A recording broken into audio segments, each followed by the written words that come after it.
Papa Kouamba. Banda na ye awa na muna ke église te. Na muna ke église moko na avenir elandi bis.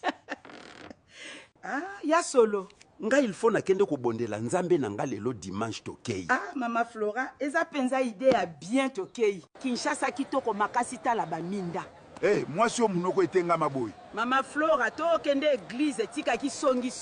Mama yako vanda awa. Ah, tika ngo moninga mwana mkepo vandisanga. Mama na ngai. Moi si oti na église. Yo pe pusana kuna ozomona teke nga na za munene. Dimanche la muna bino nyonso. Soki lelo ezamba la liboso na yo awa telema. Kombo na nga Mama Flora na uti mboka. Awa na kokosa te eza église. To sepeli ko yamba yo.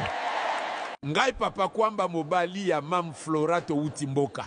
Nzambe apambola bino couple Kouamba to yambi bino. Tokomi na ngonga ya kopesa témoignage o azali na ngwa ya liboso. Nga naza na témoignage. Nzamba sali ya mingi.